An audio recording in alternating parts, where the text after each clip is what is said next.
Hello, welcome to Family Therapy Podcast with George Chacha.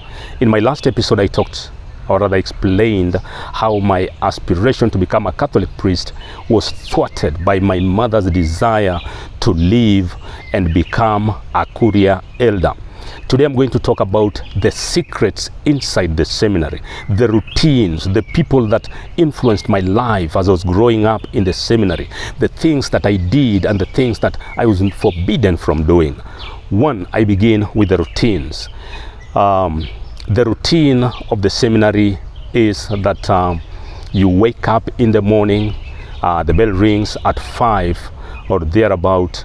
Then you go for maybe cleaning. There is manual labor in the morning, bathing, cleaning the dormitory, spreading your bed, sweeping, doing all manner of jobs and cleaning the toilets, cleaning the bathroom.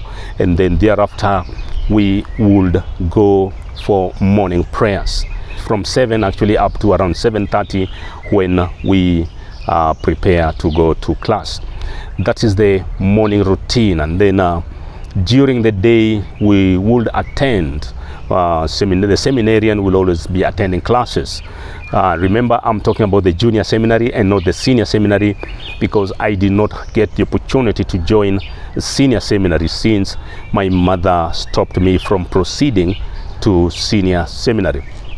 In the morning, you'll have normal classes. There is biology, there's mathematics, geography, name them. All the secular subjects are taught in the seminary. Of course, there is now an extra subject. We had a subject called religion. In religion subject, which is different from CRE, the religion concentrated so much on the Catholic faith, and it was taught by a Catholic priest, basically on how to become good priests. So after lunch, the bell for lunch would ring at 1, and the students would go for midday prayers. We would be in the chapel for about 15 minutes, and then thereafter we go for lunch. And lunch was served in the dining hall. It was always the Form 1s who would serve the meals. They would go and get food, and they would serve meals, meaning that each table had 8 occupants, and you had a permanent table on which you would sit day in, day out until the end of the year. And therefore, that was your table or your place. After lunch, then the students would go to class. Then after class, the students normally at around 4:30 at the time, then would break off for manual labor. The seminarians, it was mandatory at that time that seminarians had to balance work and studies, and therefore for about 1.5 hours all seminarians would be engaged in manual labor. And the manual labor consisted of going to the farm, slashing, cleaning up the toilets, cleaning up the classes, cleaning up the kitchen, doing all manner of manual jobs within the school. In other words, the seminary does not really employ casual workers or subordinate staff. They only employ them when it's extremely necessary. Other the seminarians really kind of work for themselves. And after manual labor, the seminarians would have washing time. After washing time, the seminarians would go for evening prayer. During the evening prayer, it was composed of saying the rosary, and therefore it means that all seminarians had to have a rosary. They had to know how to recite the rosary, because it was a practice that had to be said every single day. And during, after saying the rosary, of course, there would be the evening mass. We would say, even though sometimes if we didn't have morning mass, if the mass was not celebrated in the morning, then it will be celebrated in the evening. What do I mean?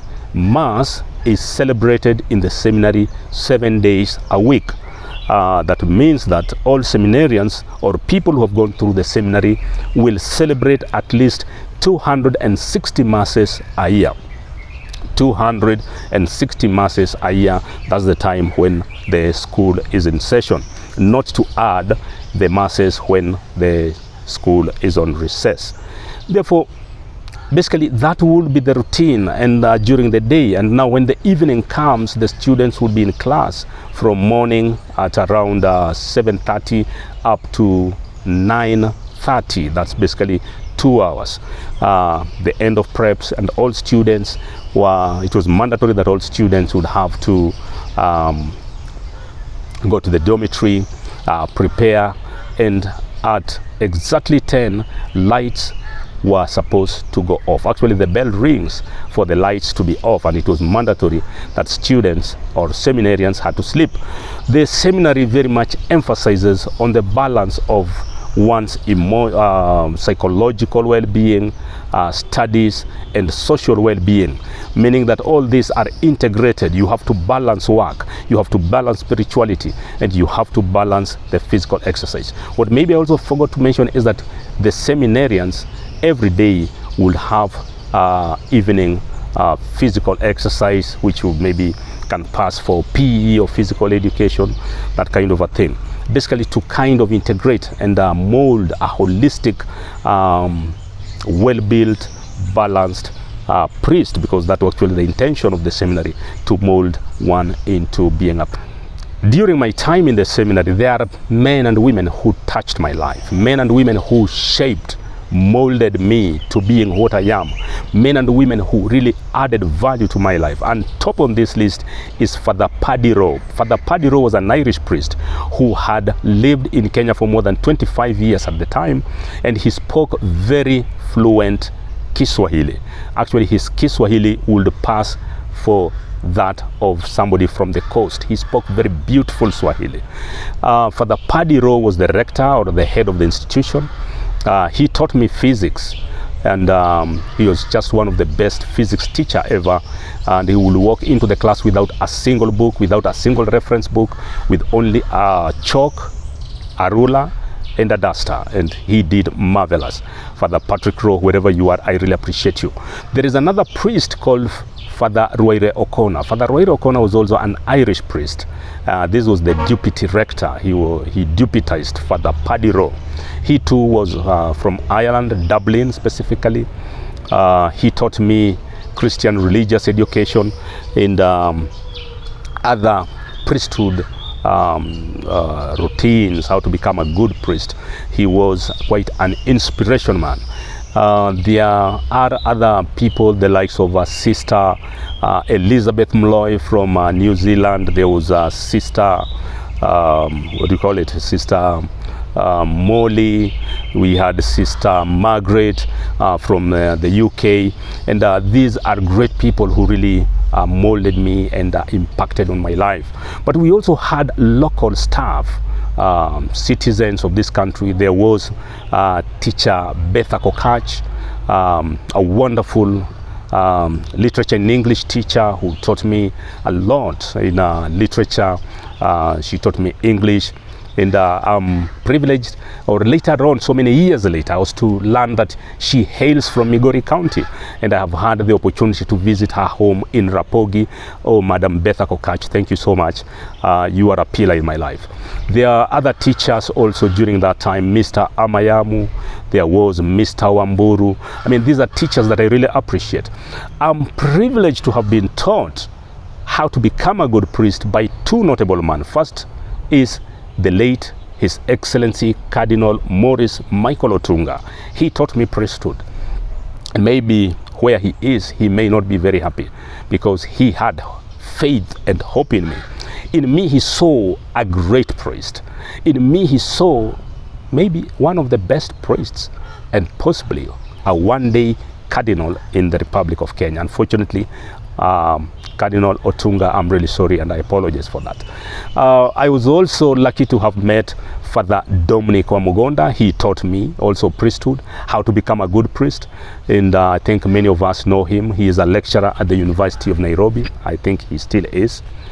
And so basically, these are men, they are people who walked into my life, and they helped build me they helped build what I am today. Interestingly, out of 36 students, we were a class of 36 students, by the way, and out of these 36 students, only 8 men became priests. Where did the other go to, because so many were called but very few were chosen. And to those who became priests, congratulations guys. I envy you, and I wish you well. But to those of us who never made it to priesthood, it was never a loss, because we have ventured into various ways. Some of us have been successful in different spheres. We got married, got families. We aspire to become priests. In other words, we believed in the Bible. We believed in the Word of God. Interestingly, out of these 26 who never made it to priesthood, there are some who now don't believe in God at all. Actually, they are atheists. They have gotten to the level where they say that the idea of God is some kind of a brainwash, some kind. They have refuted the existence of God, saying that the white man, when he came to Africa, he brainwashed the Africans to relinquish their faith and embrace the God of the white. They have gone to the extent actually saying that, why should we worship the God of the white man when the Africans had their own God? Faith, matters of faith are somebody's choice. I respect their decision, their choice. And even when they go to the extent of blaming the early missionaries, that the early missionaries helped entrench colonialism in Africa, they see more demerit in the missionaries than the merits. They see more demerit in the Christian faith than the merits, and they will go to the extent of trying to prove the Christian faith all in the wrong way. I know I have listened to this over and over, some of them trying to convince me to also relinquish the white man's religion and embrace the African cultural religion. I appreciate the Abakuria people had their own religion. They had their own way of worship. My tribe, for instance, worshipped the sun god. They worshipped the sun because the sun gave us life. The sun did this, or the sun made plants grow. The sun they saw the sun as God, really. Tribe worshipped snakes, and when a snake came into your house or into your hut at the time, you are not supposed to kill it. You are supposed to spray it with cooking flour, bless it, say a word of blessing. A frog was a god. When a frog came into your house, you are not supposed to kill it. You are supposed to sprinkle flour, cooking flour, maize flour, or maybe cassava flour on it, and pronounce a blessing upon it. A frog was a god. And therefore, these are the kind of gods that maybe some of those who are pushing that we should go back to the African traditional religion, we should embrace. Whereas there is nothing wrong with that, but then it's not easy, especially for someone who had internalized the Bible, for someone who has lived the Bible, for someone who has seen the Bible as the alternative source of strength and inspiration. Basically, these are some of the intricacies. It's so many years since I left the seminary. I'm still in touch with very many friends of mine who were classmates in the seminary, with some of them, of course, married, with several children, some of them very successful in their profession, in their career. They're doing high. Some of them are priests. Some of them no longer believe or subscribe to the Christian faith. Some of them just subscribe to the air, that kind of thing. Again, it is everyone's right to worship in whatever way you want. Whatever the circumstance, I want to say that the seminary life that I lived, the people that I met, the faith that I carried at the time has had immense impact and influence on my life.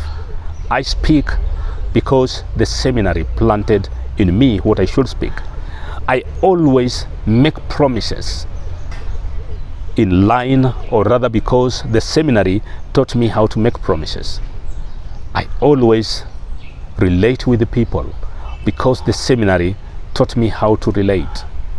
I know in my life I may have done so many other wrong things as a young man after I left the seminary, and in fact I want to make it very clear that even me, when I was 22 years old, I became an atheist. I may be condemning my classmates who have given up on Christian faith, but I will be unfair if I don't mention what I did in my life. When I was 22 or 23 years old or thereabout, I too renounced my Christian faith and I joined devil worshipping. In my next episode, I believe in the few moments to come, I will be talking about my involvement in devil worshipping. It is my hope that even my own association in devil worshipping will uplift someone, will touch someone. I know somebody is worrying, is it true? What is devil worshipping? Well, wait and hear the miracles that I saw in that church. In that church, remember, in that cult. Otherwise, thank you so much for watching Family Therapy Podcast. Thank you for watching Family Therapy Podcast.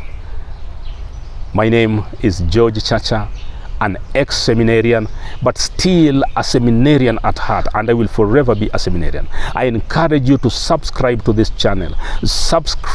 Click the bell, click the like, let me hear what you have to think, because in the course of time I will be explaining how I have lost it in various aspects. There will be important information coming up, information that touches on how parents take away the calling of the children, how parents divert the vision for their children and allow them, or rather push them down the road that they were never destined to. Otherwise, thank you so much and God bless you. I request you to click the subscribe button, click the bell, click the like. Join this discussion that touches on family, it touches on children upbringing, it touches on the things that provide resource for a strengthened family, one family bound by love, recognition and respect. Otherwise, thank you.